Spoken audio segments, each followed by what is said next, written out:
Hey everyone, welcome to Insider Movies number 20. We are going to do my favorite movie, maybe of all time. Maybe it's my favorite all-time action movie. And if you guys have been watching since the beginning of Insider Movies, like it's The Matrix. And it had nothing to do, I didn't know about any of these cultural phenomenons that were going on with it. I just knew from a Hollywood perspective, an insider perspective, you need to know it. It was already a favorite movie of mine before I knew anyone in Hollywood. Well, I guess I've always... like before in 99, I knew some people in Hollywood, but they weren't way up the ranks or no. Okay. So the first person I ever met in Hollywood, yeah, he was the vice president at Disney. Darn it. Well, what you gonna do? I don't know him anymore, so I can say that. I've lost touch with him, so I can say that. I can actually say that. So anyway, that's the first Hollywood person I ever met. Well, dang it. What can you do? That went out the window. Let's see here. So back to The Matrix. So I'm sorry, I'm on like my fourth recording and I just have to keep going. I cannot, or else I will never get to tape for you this week. So I just have to look at my new outfit that I did for you. I did a new cool Matrix outfit for you. Isn't this amazing? Like I was like, I'll wear this for you. I can't lift up and show you because I can't actually get off the seat, right? So I'd have to get my walker and actually show you, and you don't want to see my walker. So anyway, but this is it. Isn't that great? Anyway, so Insider Movies, we're going to do The Matrix. Not because of culture or anything like that. I may do a part 2 and talk about that because I guess that's really important to know as well. But basically from an action movie perspective, and just box office hit, like basically Keanu Reeves, like if you guys want some insider dirt, like boy, I can give you insider dirt on this side. Like in Hollywood, you're not known for like the big name that you are at all. Like in current times, like how much you're talked about in newspapers. You're known for how much money you've made a movie. Like when you go into a cool room, like when you walk into a room and the ranking in a room, like the hierarchy in a room, like the hierarchy in a room is on how much money you've made a movie. Like, that's some serious insider dirt right there. Like, ain't nobody's going to tell you that. Like, everyone's going to tell you that it's what the news media tells you about that. But everyone knows that, and that tells you a lot about how realistic the media is. That should tell you a lot right there. But no, it's not about that. It's not about that at all. That tells you that all that media and stuff like that, that's all just paid or something like that. There's something else going on behind it. It's about how much money you make a movie. And Keanu Reeves is he made bank on The Matrix. Like, he made the studios bank, and they love him. So, hold on one moment. So, it's just, that's how you're known. Like, he just is like it. He's like it. And it's so funny because, like, he did Bill and Ted's Excellent Adventure. He's done all these things. And he doesn't need to do another movie in his life, and he can go through the rest of days, and he can walk into a room, and he'll be it. You would be surprised. So, I've got a funny story. I'm going to check and see if I can. Oh my God, you guys, I can actually tell you the story. I never get to tell you the story. I get to actually tell you like a real story. Okay. Are you ready? I get to tell you a Kim Kardashian story. I can't wait. I can't wait to tell you a Kim Kardashian story. Okay. Are you ready for this? They were in a room together, and there's a big Hollywood party. And she walked by, and he didn't know who she was. Like, she walked by, and she was like, And he asked her if she could get him a drink. And he didn't mean it in a mean way. Like, he seriously had no idea who she was. And the whole room was like, and she's like, because she had been trying to get his attention. Like, because she knew he was like the guy in the room. She knew he was like the guy. I don't know if you guys know how rooms work. Like, I know how rooms work. Remember how I did the hotel room? Like, I'll link it up here. I'll link up the hotel room. But I wasn't kidding about the hotel room. Like, I was serious about the hotel room. Like, I remember I did the hotel room before Harvey Weinstein, that story broke. And then you guys learned that all the stuff goes down in hotel rooms. And it's not just his hotel room. It happens in all the hotel rooms. And I was just just like, I hope you guys are listening, because you guys, anyone who didn't believe me on the hotel room, then the Harvey Weinstein story broke, and I was like, I did that. There's a reason I took all that time with that story, the hotel room, and I did all those graphics and everything like that, because I knew what a big secret I was sharing with you. And then they broke the whole, and there is a reason they broke. Remember, we already talked about, there's a reason that they actually broke such a big secret with you about the Harvey Weinstein and about hotel rooms with you, because they were trying to take down a presidency, right? So like they were like, yeah, we'll take it down. We'll tell you what happens in hotel rooms. And of course they didn't say it happens in all hotel rooms, but they made it sound like, how could you go in a hotel room? And they made sure to have nobody say like, oh, that happens in all hotel rooms, but that happens in all, that's the reason they do it in hotel rooms. If they do it in an office space, they can easily get sued. They can be like, well, it's on company property. That's why they do it in hotel rooms, because in a hotel room, it's not company property and everything like that. Lila is going to town because I'm filming, of course. So anyway, so they were in this whole large group or whatever, and they're in this whole group, and they're just in this room, and she's just in there like trying to get, I was just saying, I don't know if you know how it works when you're in a big, like, when you go to like one of those fancy parties. I think, who was it? Shapiro. Ben Shapiro actually talks about these Hollywood parties. He actually talks about these networking parties. Ben Shapiro talks about it sometimes in some of his interviews, because he actually wrote a book on Hollywood. He actually like went and did interviews with the Hollywood elites, and he got them to open up and everything like that. And he wasn't dishonest at all, at least, which is way more than I can say for like every other reporter, if you want to call them reporters. But anyway, Lila's eating something she shouldn't. So anyway, Lila!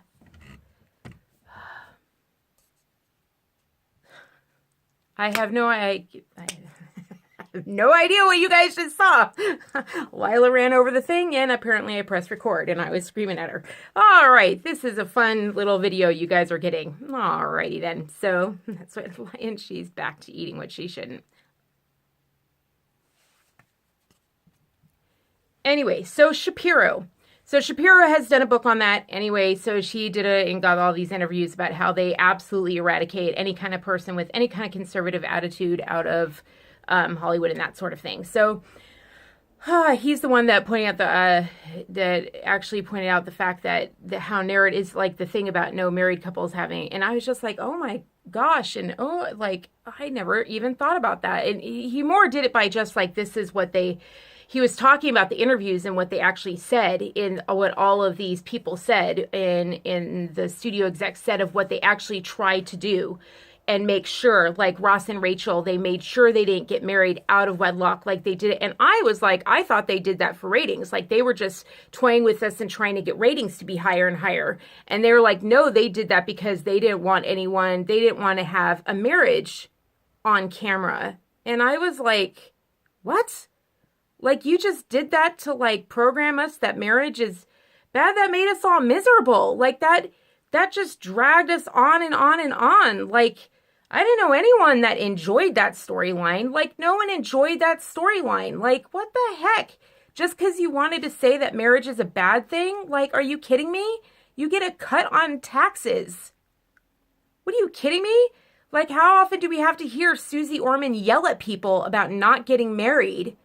You know what I mean? Because it's so they live together, they do everything together, but they don't get married because, and she's like, are you kidding me? Do you know how bad that is financially for your future? Like, oh my gosh. So it's just an interesting thing. And then I'm like, oh no, it's because they just wanted to push in my view, when they push that kind of a narrow viewpoint, it's no different than a religion. Like it's no different than a religion when it's a little itty bitty viewpoint, when it's that narrow or whatever, but it's like worse than religion. Cause I don't know.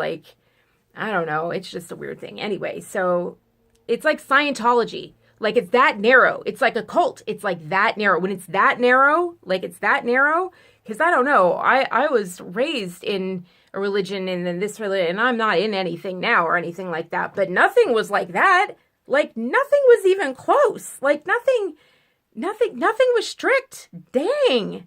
Nothing was like, and you got to be in a line, and absolutely nothing else. Nothing that he was saying. I was like, that's like cultism. Like, it's no different than Scientology. It's just different. And like actually programming America and being like, you can't have this, you can't have this, but leading us up to the line of it and just being like, oh no no no, no no no no no no no no no, that's bad. Like, just don't have them get together. What the heck? What are you doing? Like, what are you doing? How self-righteous is that? That really upset me. Moving on. What a video this is turning out to be. Oh, are you sure I should be doing this? My husband says I should be doing this.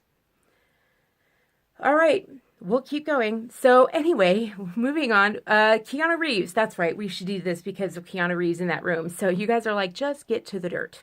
So Keanu Reeves was in that room. And if you've ever been in one of those rooms, those little parties that Shapiro talks about.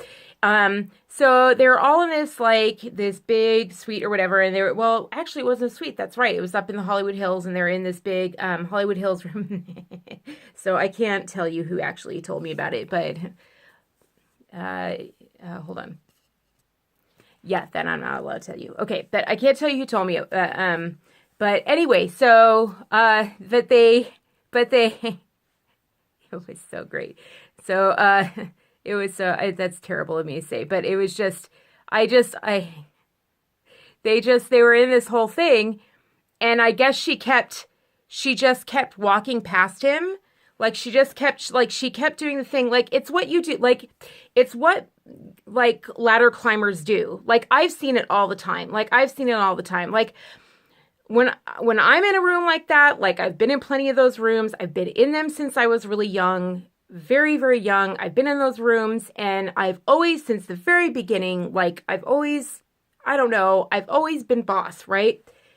You don't do that. You don't act like a fly and try to, like, flit around the powerful. Like, that's just not what you do. The powerful either like you or they don't. And the powerful, like, they either trust you or they don't. And anyway, so, and it bit. And trust me when I say it got around, and it's around, and everyone knows it was the wrong thing to do. It was flitting around like a little moth trying to get attention. And so because of that, he thought, because she kept flitting around him, that she was trying to see if he needed anything. So he's like, yeah, I'll take a rum and Coke. And she is like, and he's like, oh my God, I'm so sorry. Cause he's like a really cool guy. Like, he's a good guy. And he's like, I'm so sorry. Are you not? And she was like, and the whole room it was so bad. But he was it. Like, he was the king, and it was over, and it kind of killed. Like, it kind of killed, and it was over, and she knew everyone heard. Because if everyone in the room, when that kind of stuff's going on, like, I'll just let you in, like, for those, if you've been in the room, if you guys in the room know what I'm talking about, but you've been in the room when that kind of stuff is going on, like, none of us are paying attention to the conversations we're in. None of us. The rest of us are, like, over. We're kind of, like, pretending we're in a conversation. We're like, But we are all watching over in the middle of the room to see what's going to happen. We're all watching to see what's going to happen in the trip. We are all watching to see what, like, the new person's going to do, the person who hasn't earned, the person who hasn't worked, the person who hasn't actually, like that, like the one who did it the other way, the one who's trying the wrong, whatever, like the one who is clearly going for because it was clear he had no idea. And it was just like, she was going, I swear to heavens above, she was about to do one of those things where, like, the bend and snap from, that one movie with Reese, I can't believe I'm forgetting it, Legally Blonde. I swear she's going to do a bend and snap and fall into his lap just to get into his lap. Like she was about to do anything and be like, haha. Like she was just trying to be, she could not believe he didn't recognize her.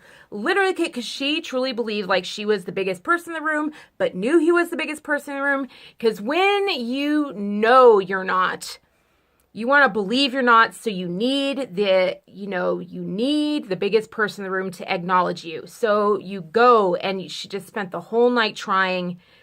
And finally, he was like, well, wow, you're really trying to get my attention. So sure, I'll take a rum and coke. And she just was like, I'm not. And he was horrified, but he was horrified for her. All right, like that's the biggest, like, I can't believe I was allowed to share that with you. Okay, great. So that's a big story. See, that's the kind of gossip that should be on the page. That's real Hollywood gossip. That's not a paid story. Let's get back to, do you even need The Matrix right now? I don't know. If that didn't feed you, then I don't know what will. Like, I don't know. Then what are you doing in inside movies? Like, that kind of stuff. I was just like, oh, because it sure fed everybody there. Let me tell you, everybody there was just like, oh. And if it doesn't, like, then you don't get it. Like, you don't get it, and you'll never get it in Hollywood. Like, if you don't get that story, then what are you doing in Hollywood? Like, you're just not going to get it. You're playing in the wrong pool. You're playing in the wrong pool. Like, you got to understand it, because you just don't get it. So, anyway, moving on, it was just so bad, and he felt so bad, but he earned it. Like he earned that, and there was a ranking. Like I could tell you exactly who the ranking people were in the thing. And I'm at 16 minutes and I haven't even told you about The Matrix. So The Matrix is the most amazing, I'm even dressed for it, I haven't told you. The Matrix is the most amazing action movie. Like it's just incredible. It plays exactly like when we played it last time. We had some new members of the group that were younger, and they were just like, this is better than any action movie that is like done now. Like they were just like, this is the best action movie I've ever seen. And they're younger. Like, you were just like, this could play today. This could play in theaters today. Which, by the way, for those of you in the industry, like this is a big idea I have. I really think movie theaters are really, really struggling today. And part of that, I think, like I know in California, the reason I didn't go to movie theaters anymore is because people are not civil anymore. They just, you're supposed to go to the theater to be civil to one another, but they don't. They go in there and they just talk on their phones. They answer their phones. They scream. They laugh. They go, ha, ha, ha. They kick things and they throw things. They just think they go to annoy other people. It's just awful. And all it takes is one rude person and the whole movie theater is ruined. It takes a civilized society in order for movie theaters to work. That's a big thing. But if you play older movies, you will attract a civilized society. But also, like, you will bring more people. They're better movies. Like, if you play, like, movies over time, like, I am telling you, like, there's a reason, like, big screen theaters, like, outdoor theaters still survive because those movies are still amazing. And if you even devote one screen, they're just better quality movies. The movies they're putting out now are the same, and there's a reason they're the same, but they're the same story, and not only are the same story, but they've recycled old stories, old good stories. You can find it on YouTube. They actually trace how old, like the cartoons are actually the exact same characters and the exact same storyline as something before, and they actually, like, it's like so mirror image, like it's so, like, let's talk like the new Star Wars. Like I watched it for someone's birthday. Had it not been for someone's birthday, I didn't have a good feeling about it because of the first one, because I was like, they're just ripping off. I was like, if you can't come up with an original storyline, I don't have good, then it usually goes downhill. Usually put the best foot forward on the first one. You can't do an original storyline on the first one. And the second one, I mean, they were just like, you could have put screenshots side by side. And I was just like, if you can't be creative enough, like, they're paying you how much money? And I was just like, go hunt down those people. I'm sure they were all fired, and I'm sure you can hunt them down. And I bet they all have cushy jobs because they're paid to do that. I swear to heavens above. It's just a feeling I have, but you just go freaking. So anyway,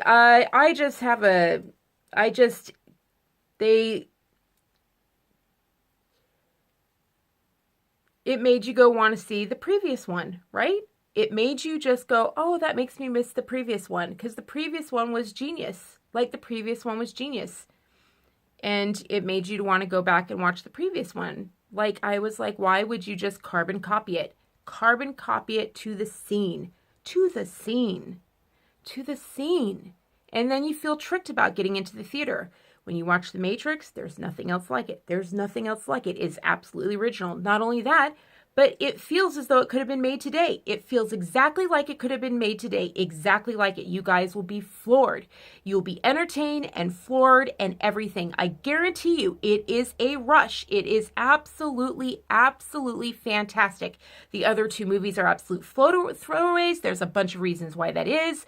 The creative agency just was like, they stayed up. There was two new brothers. They really stayed, the upper management stayed locked down on them for the first movie. It made it for a tight story. And then they were like, oh, it did so well. We want to make more money, but you have more creative freedom. Why? Why fix what isn't broken? Like, why fix what isn't broken? And it broke. And the next two movies were terrible. So, and I mean, just abysmal. Just went further and further and further because they gave more and more creative agency until they completely reversed what they did in the first film. And so I'm just like, do not watch. Do not watch. If you enjoy the first film, the last thing you should do is watch the other films, because they completely and totally destroy the entire film. It is unforgivable what they did. And I just think it is genius, this movie. Absolutely genius. This movie is, and it's why it survived so long. Absolutely survived. Why people still copy it today in the films. You'll notice things. It was still memed today, and it doesn't even matter that it's memed. It's just on its own. It was original, and it's its own thing. And we'll talk about cultural things. I may do a part 2, and we'll talk about that later. We'll do another part where we talk about, for right now, I just want you to enjoy the movie, enjoy it for the film that it is. Keanu Reeves was actually, I really feel like he came into his own. He did Bill and Ted's Excellent Adventure. That's fine. But this was his movie. This was truly his movie. And even the actor that played like the bad guy, and Lawrence Fishburne, like, he scared me in What's Love Got to Do with It. Like, I had nightmares about him and What Love's Got to Do with It. Like, nightmares. But in this movie, I didn't even recognize him. It took me a while, until a couple of times watching the movie, and I suddenly realized it's the same guy.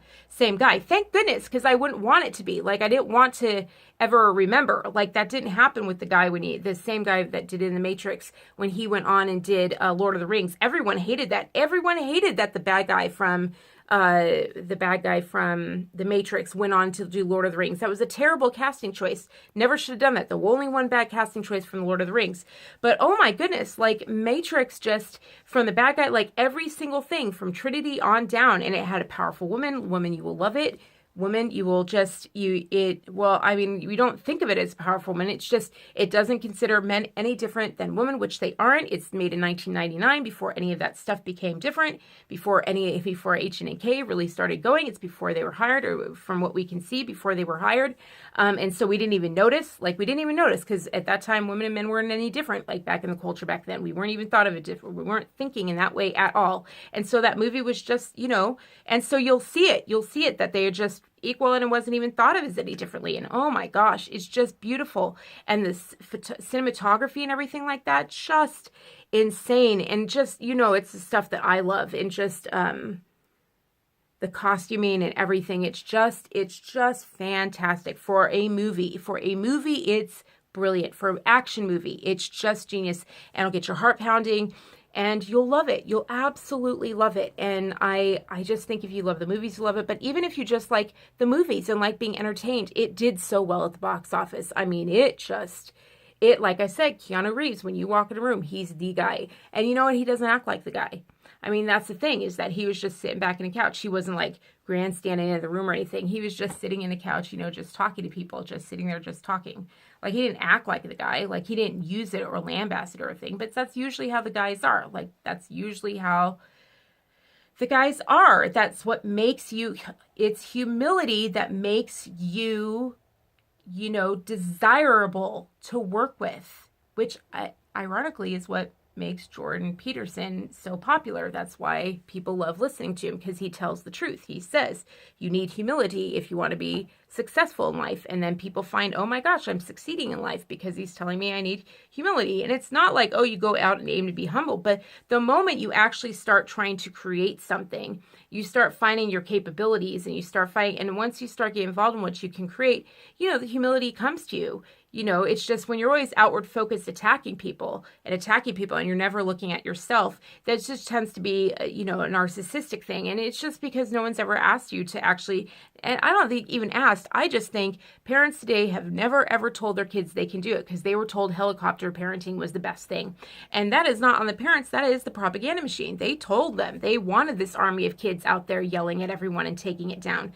They wanted that, so I'm getting into it now. So anyway, that is Matrix, and the other one is Fight Club, and if I get into Fight Club, last time I got into Fight Club, I ended up having to end and start over taping. So I'm not going to get into Fight Club. I'm just going to say watch it. It was also made in 1999, so this is the time of 1999. Yay! 1999, I guess. I don't know. I'm saying yay because it's the first time we've ever done 2 movies in 1 year, and they're very, very different. Very, very, very different. Like, very, very different movies. Like, God, it was like 10 years before I ever saw Fight Club. It was not, but I finally saw it because it had to be seen. It's one of those movies that you got to see it, you got to know it. And even now, like, I typed in on Google, I typed in FIGH and it filled in Fight Club. And I was like, right.